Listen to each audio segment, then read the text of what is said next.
Hello students, I am Farhan Mir. Welcome to our channel. Higher mathematics में दोस्तों applied mathematics, engineering mathematics एक बहुत ही इंपॉर्टेंट टॉपिक है डिफरेंशियल इक्वेशन। और जिस भी सिलेबस में ये होता है ना, आप समझ लो एग्जाम में 40-50% तो डिफरेंशियल इक्वेशन ही आपको दिखने वाला है। अब क्वेश्चन सबसे पहला तो ये आता है ना कि आप डिफरेंशियल इक्वेशन होता क्या है।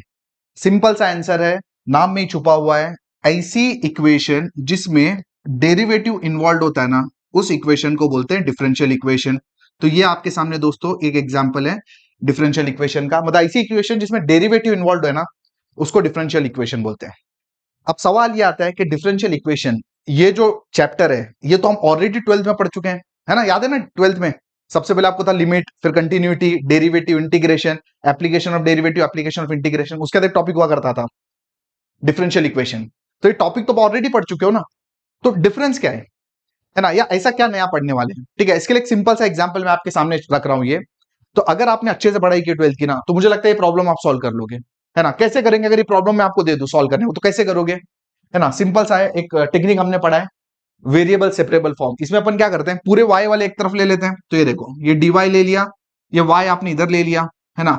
और ये x है, और यहाँ पे dx चला गया, वेरिएबल सेपरेबल फॉर्म। इसके लिए हटाने के लिए आप इंटीग्रेट करोगे तो 1/y का इंटीग्रेशन हो जाएगा log y, और x का इंटीग्रेशन हो जाएगा x² by 2 प्लस c।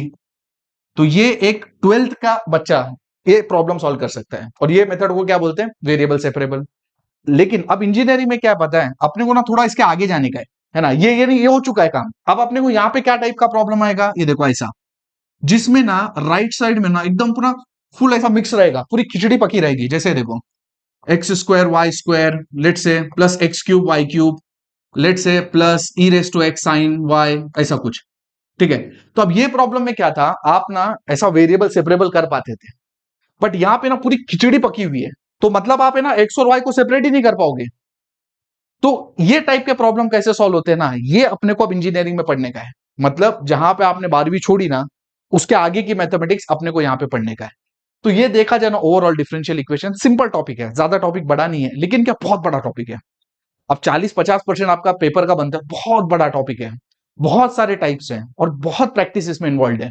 तो अच्छे से प्रैक्टिस करोगे ना तो सिंपल है, और टेंशन नहीं लेने का भाई है। सब कुछ बताऊंगा, फ्री में बताऊंगा, कोई चार्जेस नहीं, कुछ नहीं, सब कुछ अपन यहाँ पे फ्री में कवर करने वाले हैं। तो अगर मैं सिलेबस की बात करूं ना, तो सबसे पहले देखते हैं कि अपने पास क्या क्या है। देखिए, डिफरेंशियल इक्वेशन में बेसिकली दो पार्ट है अपने पास।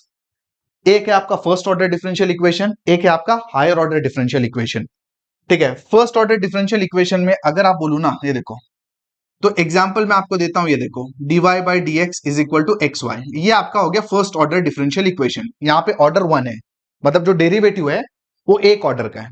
तो ये पूरे जो चैप्टर है फर्स्ट ऑर्डर, सब में आपको कहीं ना कहीं dy/dx इन्वॉल्व दिखेगा। जो नेक्स्ट चैप्टर अपना हायर ऑर्डर डिफरेंशियल इक्वेशन ना, इसमें आपको ना जो डेरिवेटिव का ऑर्डर बड़ा दिखेगा, मतलब ऐसा दिखेगा, d²y dx², लेट से d³y, लेट से dx³, कुछ इस टाइप का आपको दिखेगा, एंड सो ऑन, इससे बड़ा ऑर्डर दिखेगा।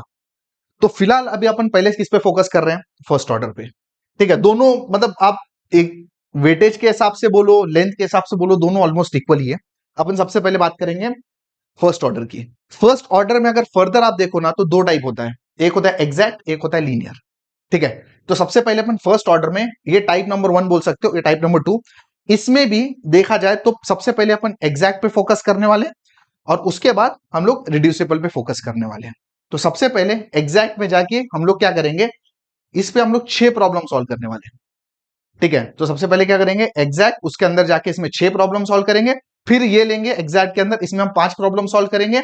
तो ये 11 प्रॉब्लम सॉल्व करने के बाद ये वाला टॉपिक यहाँ पे कंप्लीट हो जाएगा। फिर हम लोग जाएंगे लीनियर पे। तो इस तरीके से कुछ अपना रोड मैप होने वाला है। तो सबसे पहले अपन ना समझते हैं कि एग्जैक्ट डिफरेंशियल इक्वेशन क्या है। इस चैनल पे दोस्तों आपको बहुत सारे एग्जांपल मिलेंगे, पूरे सिस्टमेटिक मिलेंगे, टाइप वाइज मिलेंगे, और हर चीज फ्री मिलेगी। ऐसा कुछ नहीं होने वाला कि आपको कुछ बोल दूंगा कि ये एग्जांपल हमसे परचेस कर लो, ऐसा कुछ भी नहीं होने वाला। क्यों चैनल मैंने बनाया, क्या मकसद है, किसी और वीडियो में डिस्कस करेंगे, बट आपको पूरा सिस्टमेटिक चीजें मिलने वाली है, गारंटी दोस्तों।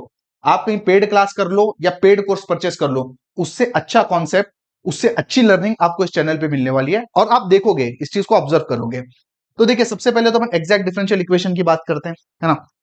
अब ये चीज थ्योरी है, आपको बहुत ज्यादा समझेगी नहीं, लिख के मैंने इसलिए रखा था कि आपका टाइम बचे। ठीक है, फिर भी अपन देख लेते हैं एक बार। A differential equation of the form M D X plus N D Y is equal to zero is said to be exact if do M upon do Y is equal to do N upon do X. मतलब एक ऐसी आपको equation मिलेगी, उस equation में आपको क्या करना है, एम और एन को आपको निकालना है, एम को आपको वाई से पार्शियल डिफरेंशिएट करना है, एन को आपको एक्स से पार्शियल डिफरेंशिएट करना है। अगर दोनों इक्वल हैं तो इसका सॉल्यूशन का दो तरीका है।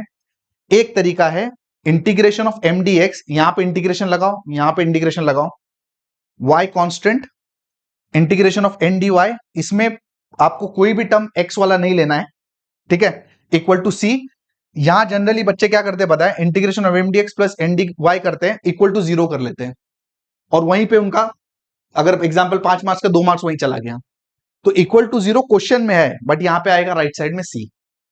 एक और तरीका है इसका सॉल्यूशन लिखने का, वो ये तरीका है एग्जैक्टली उल्टा, ठीक है, एग्जैक्टली उल्टा, ठीक है। इसमें क्या हो रहा है, ये सेम है, बट यहां पे हमने क्या किया, y कांस्टेंट लिया और नो टर्म्स, x से फ्री टर्म लिए।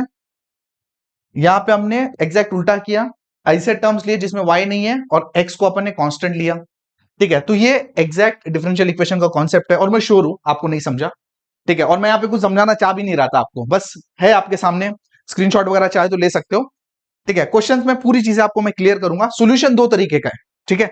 दो तरीका क्यों मैंने लिया हूं, अब इसके लिए ना देखो, ये वाले टाइप में, ठीक है, देखो हम लोग कौन से टाइप में फिलहाल, ये देखो, ये वाले टाइप में ना हम लोग कितना प्रॉब्लम सॉल्व करने वाले, देखो ये 6 प्रॉब्लम से आपको अभी मैं इसलिए बता रहा हूं ना, क्योंकि 6 के 6 प्रॉब्लम का जो सोल्यूशन है ना, आपको डिस्क्रिप्शन में मिल जाएगा पीडीएफ फॉर्मेट में, ठीक है। इसलिए बता रहा हूं ना, क्योंकि कैसे आपका वक्त बचाना है। अब आप एग्जाम के 2-3 दिन पहले अगर देख रहे हो तो इतना तो टाइम नहीं होगा कि आप 6 के 6 एग्जाम्पल देख लो, आप इसी को रेफर कर लो, ठीक है। आपने एक दो देख लिए, बाकी के नोट्स में से पढ़ सकते हो, खुद से सॉल्व कर सकते हो, प्रैक्टिस कर सकते हो, है ना।